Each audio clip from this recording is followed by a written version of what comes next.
The night sky was quiet, painted with 2 moons and a sea of silver stars. Far below, on the cold metallic surface of an alien world, a human man walked alone.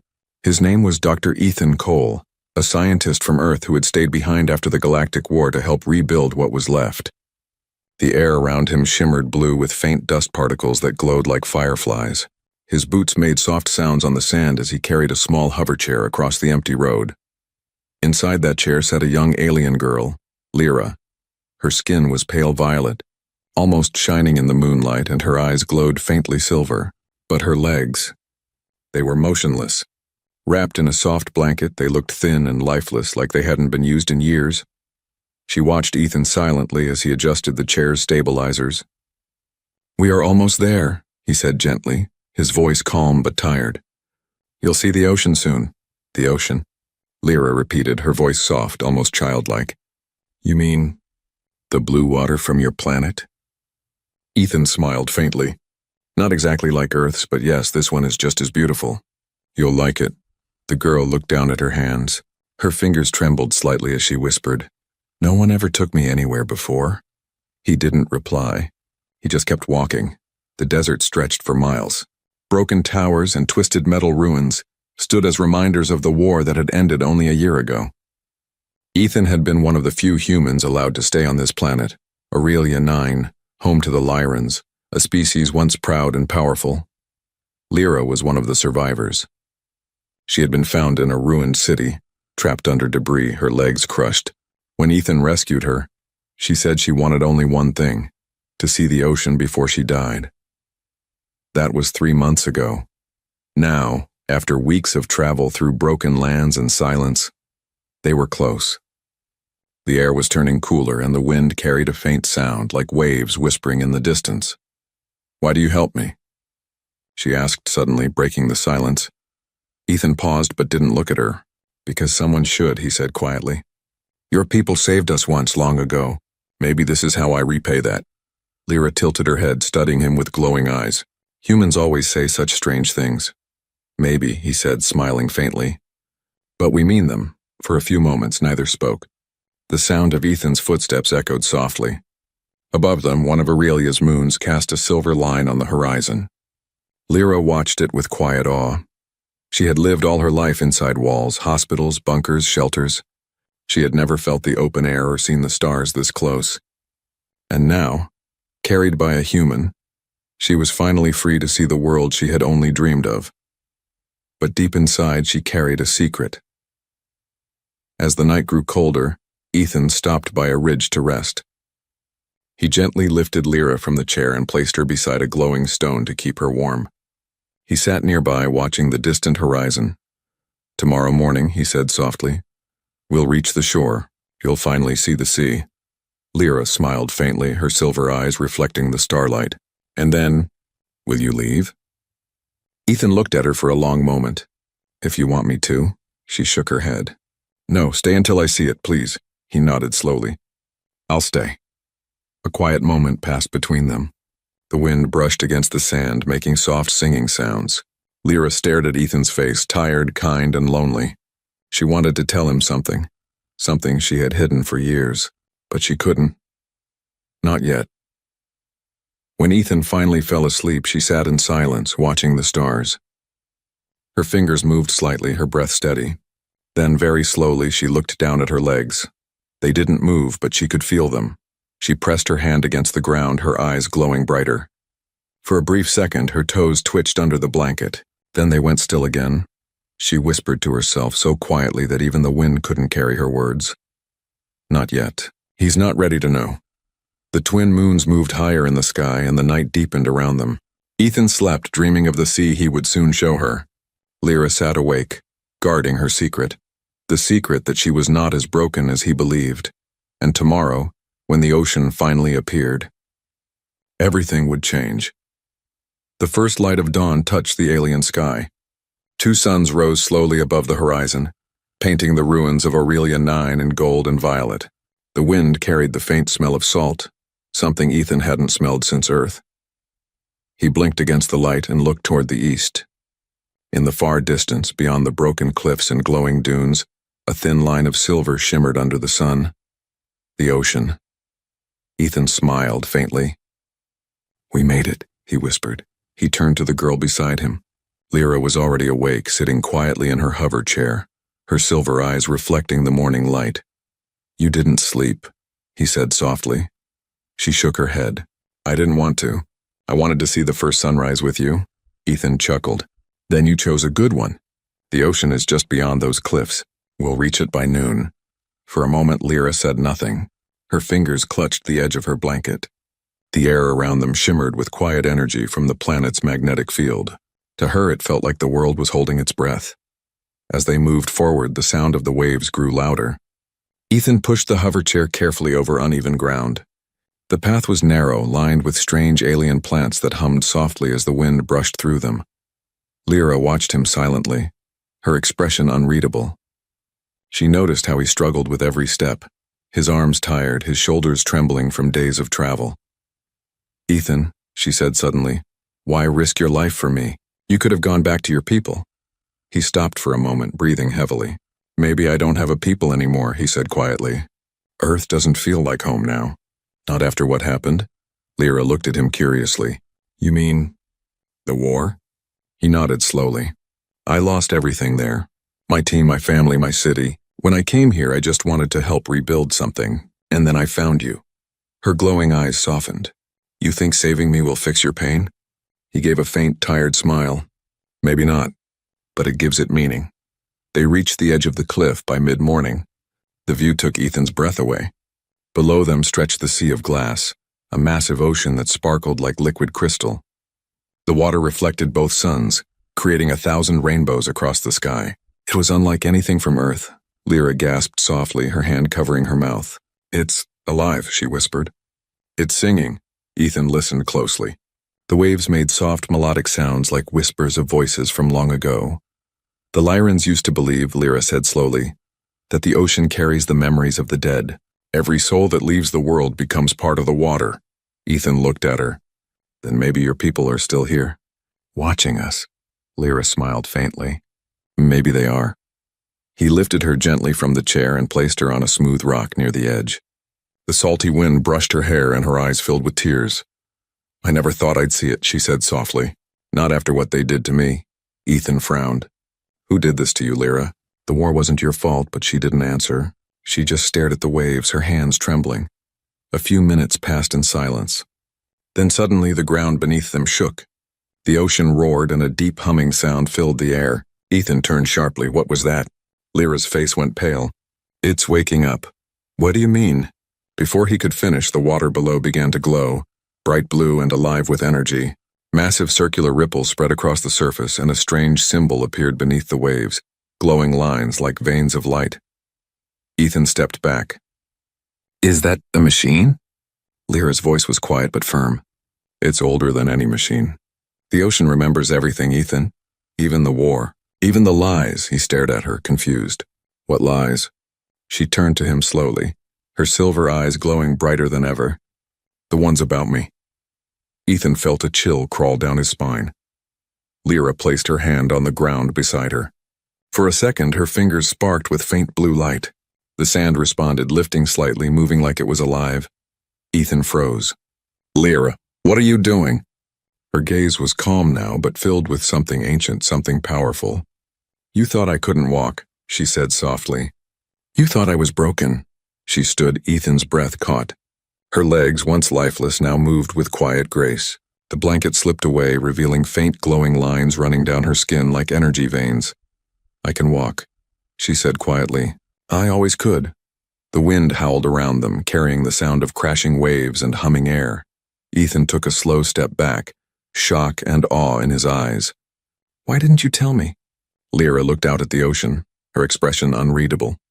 "Because I needed to know if humans could still care, even when there was nothing to gain." The waves behind her glowed brighter, reflecting her light. For a moment she looked less like a girl, and more like something divine. Ethan whispered, almost afraid to speak. "What are you?" She smiled faintly. "I'm what's left of my world's hope." Ethan stood frozen on the cliff. The sound of the waves roared below, and the twin suns reflected in Lyra's glowing eyes. A few moments ago she couldn't move her legs. Now she was standing tall, strong, graceful, and surrounded by light. The wind whipped through her silver hair as she faced the shining ocean. The faint blue glow from her skin pulsed in rhythm with the waves, as if the planet itself responded to her heartbeat. Ethan's voice trembled. "Lyra, what are you?" She turned to him slowly, her expression calm but distant. "Not what you think I am," she said softly. "Not just a girl who needed saving." Ethan took a cautious step forward. "You lied to me." "I hid the truth," she corrected. "Because if I told you, you wouldn't have helped me. You would have feared me like everyone else." He didn't answer. His heart pounded, torn between fear and wonder. The glow around her grew stronger, lighting the cliffs like a rising sun. The water below shimmered brighter, humming in a deep, ancient tone. Ethan shielded his eyes. "What's happening?" Lyra lifted her hand and the sea responded. Massive columns of liquid light rose from the water like living sculptures twisting into the air. The sight was both beautiful and terrifying. "The sea of glass," she said quietly, "is alive. It holds the memory of every Lyran who ever lived. And now it's calling to me. To you?" Ethan asked, confused. She nodded. "Because I am the last one it remembers." The light faded a little as she turned toward him. "I wasn't just a survivor, Ethan. I was created by my people before the war ended." Ethan blinked. "Created?" "Yes, my body, my mind. Even this energy. I was built to be a living key. A vessel that could awaken the planet when the time came. The war destroyed everything, but they left one command in me. Find the ocean and restore what was lost." Ethan's voice broke. "You mean all this time you knew?" "I knew my purpose," she said softly, "but not my reason. Until you." He frowned, puzzled. "Me?" She smiled faintly. "You showed me what my people forgot. Kindness, patience, love without logic. You carried me across deserts when you thought I couldn't walk. You protected me without asking for anything. That is what the ocean needed to feel again. The heart of humanity." The words hit him like a wave. Ethan felt a mix of anger and awe. "You used me," he whispered. Lyra looked down, her light dimming a little. "Maybe I did, but I also trusted you. You were the only one who didn't see me as a weapon." He turned away, staring at the endless sea. His thoughts spun wildly. He had carried her for weeks, believing she was helpless, believing she needed him. And now she stood before him, powerful beyond imagination. The silence stretched between them, heavy and painful. Finally, Ethan said, "So what happens now?" Lyra stepped closer, her bare feet leaving faint glowing prints on the sand. "Now I awaken the ocean. When I do, this world will live again. The dead will sleep peacefully and the sky will heal." "And you?" he asked. She hesitated. "When I awaken it, I will become part of it. The ocean needs a soul to merge with. That's the cost." Ethan's eyes widened. "No, there must be another way." "There isn't," she said gently. "My creators designed me for this moment. I was never meant to stay." The wind grew stronger. The sea began to pulse with light again, brighter and faster. Ethan could feel the ground vibrating beneath his boots. He stepped forward and grabbed her arm. "Lyra, you don't have to die for this." She smiled sadly. "I already died long ago, Ethan. What you see now is just what remains." He shook his head. "You're wrong. You're alive. You laugh, you dream, you care. None of that is programming." Her glowing eyes softened. "You don't understand. The ocean doesn't just need energy. It needs emotion. It needs memory. It needs someone who remembers the pain." "Then let me help," Ethan said firmly. "Take me instead." Lyra froze, her light flickering. "No, you can't. You're human." "I don't care," he said. "You saved me too. If this world needs a soul, then take mine." The silence that followed felt endless. The sea's hum slowed. Lyra looked at him, truly looked at him, and a tear fell from her glowing eyes. It hit the ground and turned into light. "You would give your life for a world that isn't yours?" Ethan nodded. "Maybe that's what makes us human." Lyra took a deep breath. Then she reached out and placed her glowing hand over his heart. A surge of warmth spread through his body. "The ocean will remember you," she whispered. "Whatever happens next, it will carry your name." The wind rose, the light flared, and the sea began to awaken fully. The cliff trembled beneath their feet. Ethan held her hand tightly, refusing to let go. As the waves reached for the sky, the world around them filled with light, and everything vanished in a flash of blue. The light faded slowly. Ethan opened his eyes and found himself lying on soft, wet sand. The sound of waves was gentle now, like whispers instead of thunder. His body ached and his clothes were damp. For a moment he didn't know where he was or what had happened. Then memory struck him. The cliffs. The light. Lyra. He sat up quickly. Lyra! He shouted, his voice echoing across the empty shore. There was no answer. Only the rhythmic sound of the ocean breathing in and out. The sea of glass stretched endlessly before him, calm and shimmering under the twin suns. It was beautiful, but it was also silent. Too silent. He looked around desperately. The hover chair was gone. The glowing sand where Lyra had stood was smooth now, untouched. It was as if she had never been there. Ethan's chest tightened. No, please, he whispered. Not like this. He stumbled toward the water, his boots sinking into the wet sand. Lyra, he yelled again. Where are you? The ocean didn't answer, but it did move. A faint glow spread across its surface, forming gentle ripples that traveled toward him. Then in the water's reflection, he saw her face, Ethan. Her voice was soft, carried by the wind. He spun around, searching, but she wasn't there. Only her image shimmered in the water, like light trapped under glass. Lyra? He whispered. Her reflection smiled faintly. Don't be afraid. He fell to his knees, staring at her glowing image. You're alive! Not alive as before, she said. I'm part of the ocean now. The sea of glass remembers me, and through it I can still speak. Ethan's heart felt heavy. You said you'd disappear. I didn't disappear, she replied gently. I became what I was meant to be. The waves pulsed with light, matching her words. The air around him warmed, and a faint hum filled the space. It wasn't mechanical. It felt alive, like the planet itself was breathing again. Ethan looked around in awe. The barren cliffs that once stood dry and lifeless were now covered in soft, glowing moss. The sky, once dusty and pale, shimmered with colors he had never seen. The wind smelled fresh, clean, filled with the scent of new life. What's happening? He asked. The planet is healing, Lyra said. For centuries it was trapped in silence. My people's pain was buried in the ocean and it couldn't breathe, but now it remembers peace. Ethan stood slowly, staring at the horizon. You did it, he said softly. You saved your world. No, she whispered. We did. For a while Ethan didn't speak. He just stood there, listening to the ocean's song. It wasn't just water anymore, it was alive. He could hear faint echoes, voices, laughter, even music. It was as if every lost soul of Aurelia 9 was awake again, celebrating quietly beneath the waves. But deep inside, his heart ached. He missed her, the real her. The girl who had smiled at him, asked silly questions, and looked at the stars like they were stories waiting to be told. Lyra, he said quietly.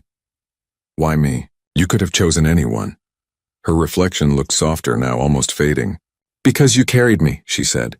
Not just across the desert, but through your heart. You showed me what it meant to be human. Ethan swallowed hard. You were never less human than me, she smiled faintly. Maybe, but I needed to see it, to feel it through you. The light around her image flickered and the waves grew restless. Lyra, wait. Ethan reached toward the water, his hand trembling. Her voice grew faint.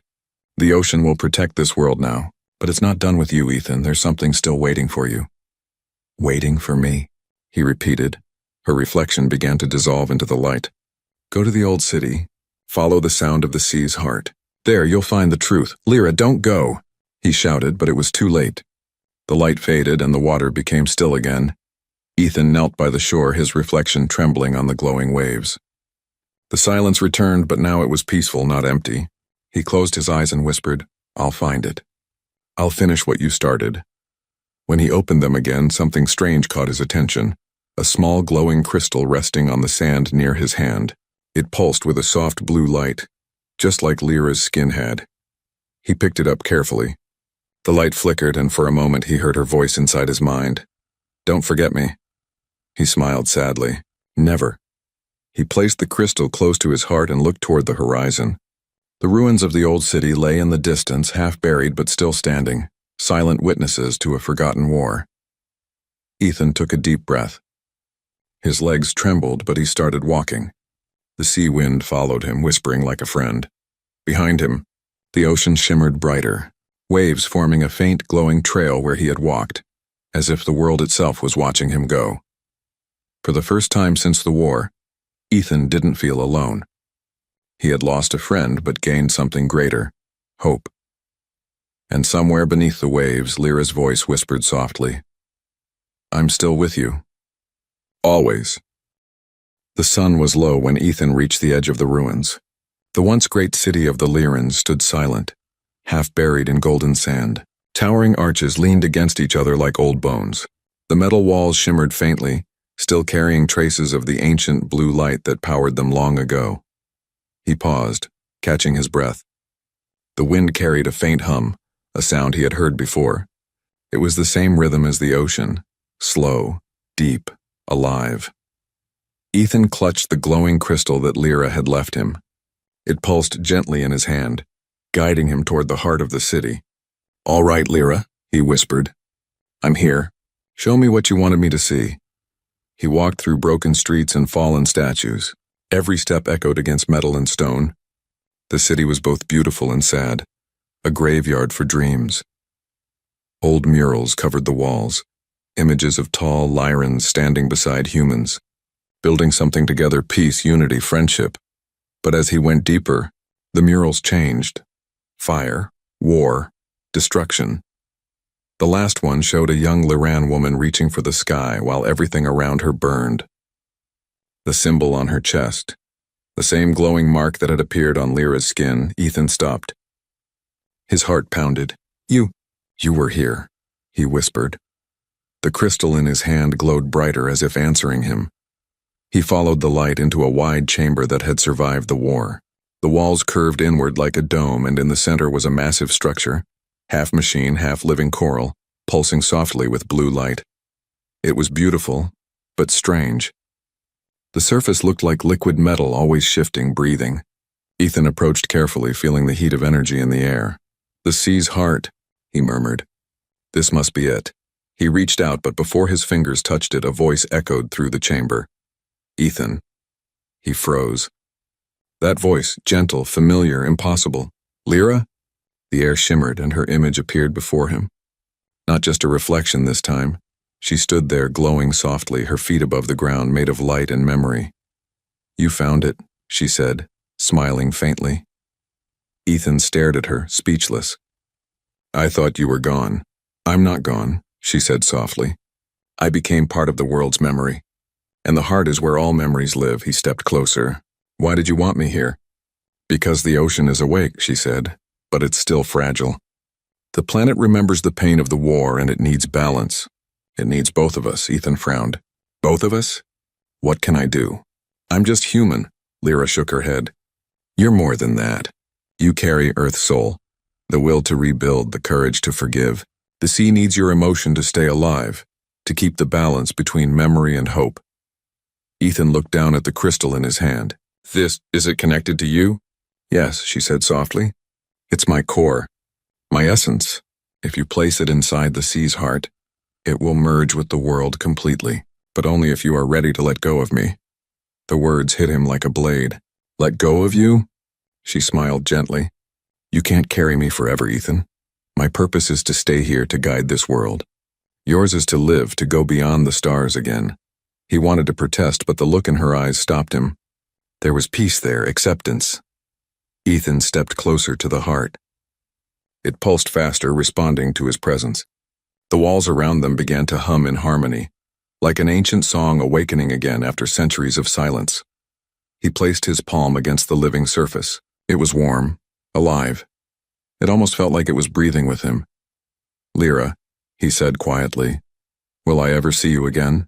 Her voice trembled like the waves. "Every time you look at the ocean, I'll be there. Every time you close your eyes and feel the wind, I'll be near. The universe doesn't take love away, it just changes its shape." Ethan's hand tightened around the crystal. Slowly, he lifted it toward the sea's heart. The moment it touched the surface, light exploded around him. The whole chamber glowed. Waves of blue energy spread outward, racing through the ruins, across the sand, all the way to the ocean. The heart was awake. The ground shook beneath him, but Ethan stood firm. The light surrounded him, warm and gentle, like Lyra's embrace. He felt her voice inside his mind one last time. "Thank you for carrying me." Then the light faded. The chamber was quiet again. Ethan opened his eyes. The heart now pulsed softly, calm and steady. Outside, the sky was brighter, the air alive with color. He could feel the heartbeat of the planet in every breath. He whispered, "Goodbye, Lyra," though he knew she was still here, everywhere. As he walked out of the ruins, the glowing moss followed his steps. The world was alive again, reborn through sacrifice, trust, and a bond that crossed galaxies. Ethan looked toward the horizon, where the twin suns met the ocean. For the first time since he left Earth, he smiled, not with sorrow but with peace. The sea's heart beat on. And somewhere within it, Lyra's voice whispered, "This is not the end. It's the beginning." The planet breathed again. Ethan could feel it with every step he took. The wind was no longer harsh. It carried music now, a low hum that seemed to come from the ground itself. Tiny blue lights floated through the air like glowing dust. They weren't insects. They were pieces of energy, fragments of Lyra's gift. Days had passed since he placed her crystal inside the sea's heart. He had stayed near the shore, watching the sky change color each morning. The twin suns now rose through a haze of shimmering gold. Life was returning to Aurelia 9, but even peace felt heavy, because peace carried silence, and silence made him remember her. That evening, Ethan sat near the cliffs, staring at the glowing sea. He spoke softly, as if she could still hear him. "Lyra, the world's alive again. You did it." The wind answered with a soft sigh, brushing his hair across his face. Then suddenly the sand beneath him began to vibrate. He looked up. Across the horizon, streaks of white light appeared in the sky. Falling stars, dozens of them, descending toward the ocean. Ethan stood quickly. "No, not meteors. Those are ships." The lights grew brighter, slowing as they entered the atmosphere. He could see their shapes now. Long silver vessels with markings he didn't recognize. They moved in perfect formation, silent and graceful, and one of them stopped directly above the sea of glass. Ethan's heart raced. "Lyra, what's happening?" The air filled with a deep musical tone. The ocean responded, glowing brighter. A massive beam of blue light shot upward from the waves, meeting the ships in the sky. For a moment, the world looked like it was split between sea and stars. Then a voice echoed around him. Calm, ancient, not human. "Signal received. The heart is awake." Ethan froze. "Who are you?" The voice replied, "We are the keepers of the spiral." We heard her call, Lyra's call. He looked up at the largest ship. Its hull shifted, forming a circular opening. Inside was a sphere of pure light, pulsing like a heartbeat. Ethan shielded his eyes. "Are you Lyrans?"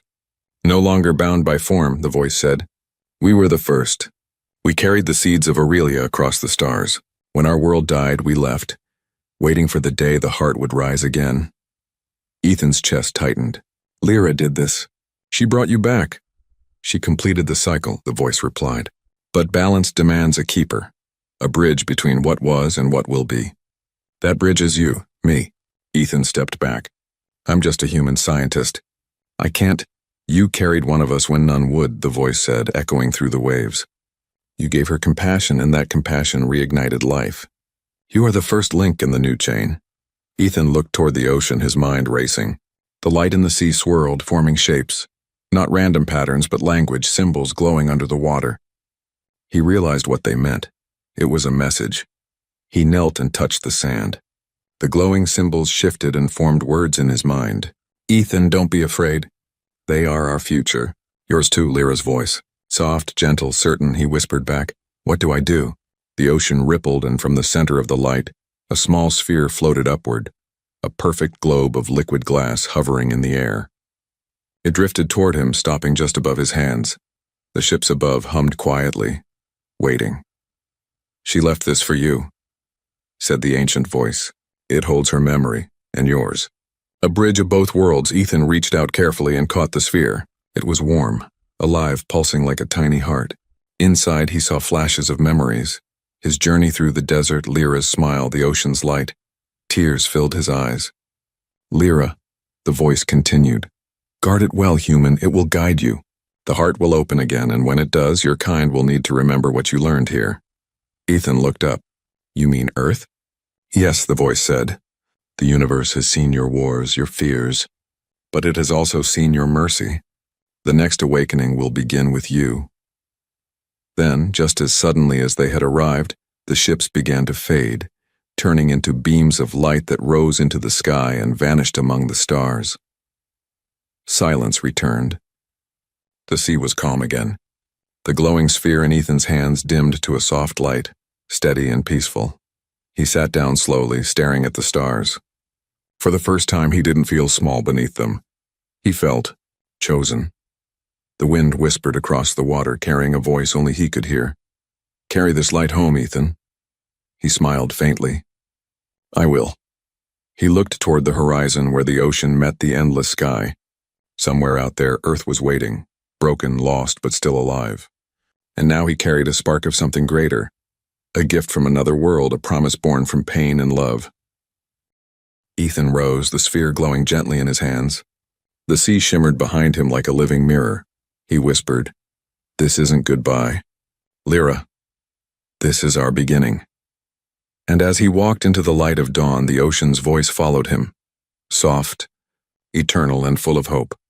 3 months later, the ship drifted silently through the darkness of space. Inside it, Ethan Cole sat by the window, staring at the distant blue glow of Earth. He hadn't seen his home in years. It looked peaceful from here, soft, quiet, unaware that the man returning carried the memory of an alien world inside him. In his hands, he still held the glowing sphere, Lyra's heart, her memory, and the soul of Aurelia 9. It pulsed faintly like a heartbeat, whispering softly in his mind.